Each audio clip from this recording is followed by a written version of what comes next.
আসসালামু আলাইকুম। আপনারা সবাই কেমন আছেন? আশা করছি আল্লাহর রহমতে আপনারা সবাই ভালো আছেন। আলহামদুলিল্লাহ আমরাও অনেক ভালো আছি। আজকে আপনাদের জন্য নিয়ে আসলাম মলা মাছের বোনা।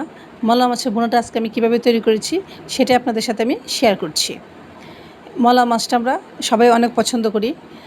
সেটা আমরা কেউ চচ্চড়ি করে খাই, কেউ ভুনা করে খাই, যে যেভাবে খাই। আমি ভুনা করেছি সেটা আপনাদের সাথে এখন শেয়ার করব। যদি আমার এই রেসিপিটি আপনাদের কাছে ভালো লেগে থাকে প্লিজ চ্যানেলটি সাবস্ক্রাইব করে দেবেন, লাইক, কমেন্টস এবং ফ্রেন্ডস এবং ফ্যামিলির সাথে শেয়ার করে দেবেন। এখানে আমি হাফ কেজি মলা মাছ নিয়েছি। আমি কেটে ধুয়ে পরিষ্কার করে নিয়েছি।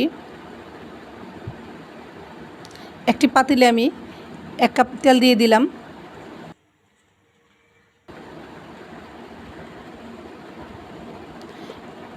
এখন হাফ কাপ পেঁয়াজ কুচি দিয়ে দিলাম।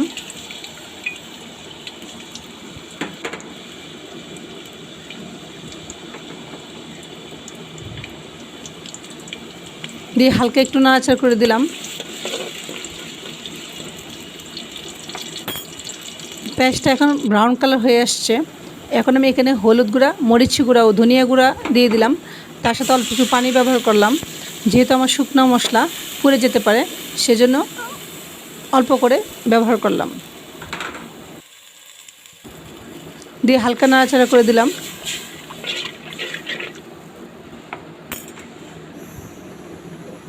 এখানে 2 টেবিল চামচ পেঁয়াজ বাটা দিয়ে দিলাম।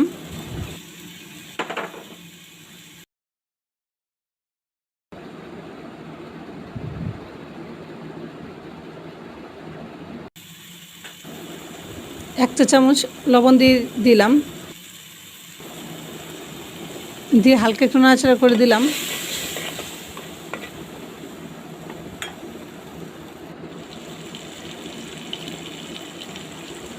মশলাটাকে আমি ভালো করে কষিয়ে নিচ্ছি। আবার একটু নাড়াচাড়া করে দিলাম।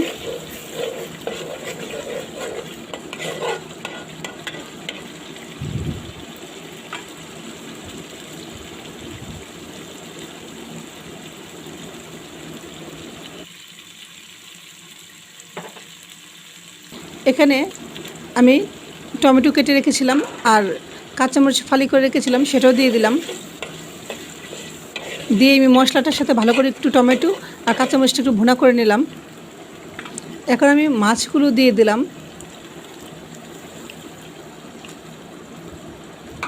মাছগুলো দেওয়ার পরে এটাকে একটু হালকা নাড়াচাড়া করে দিচ্ছি।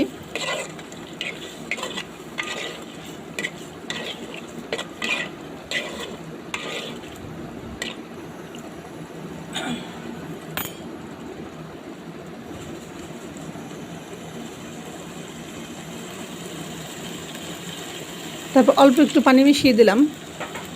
যেহেতু মাছটাকে একটু ভুনা করব, অল্প পরিমাণে একটু পানি দিলাম।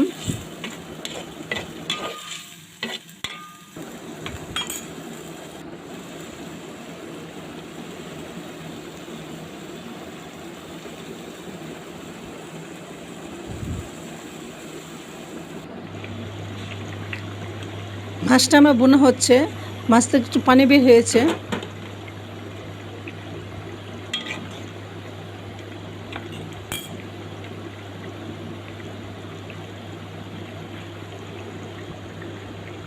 আমার রান্নাটা হয়ে গিয়েছে, আমি চুলাটা বন্ধ করে দিলাম।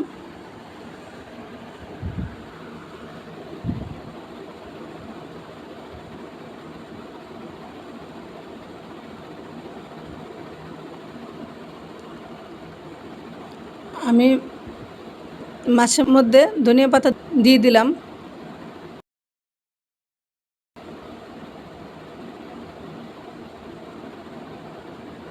এখন মাছটাকে আপনাদের সামনে আমি পরিবেশন করে নিয়ে আসব।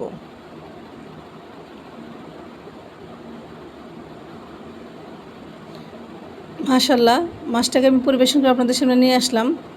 লুকটা খুবই সুন্দর হয়েছে। আপনারা বাসায় এভাবে একবার ট্রাই করে দেখেন, ইনশাল্লাহ আপনাদের কাছে এটা খুবই ভালো লাগবে। আপনারা যারা কষ্ট করে আমার এই ভিডিওটি দেখেছেন আপনাদের সবাইকে অসংখ্য অসংখ্য ধন্যবাদ। আর যদি আমার এই ভিডিওটি আপনাদের কাছে ভালো লেগে থাকে প্লিজ চ্যানেলটি সাবস্ক্রাইব করে দেবেন, লাইক, কমেন্টস এবং ফ্রেন্ডস এবং ফ্যামিলির সাথে শেয়ার করে দেবেন। সবাই ভালো থাকবেন। আল্লাহ হাফেজ। আসসালামু আলাইকুম।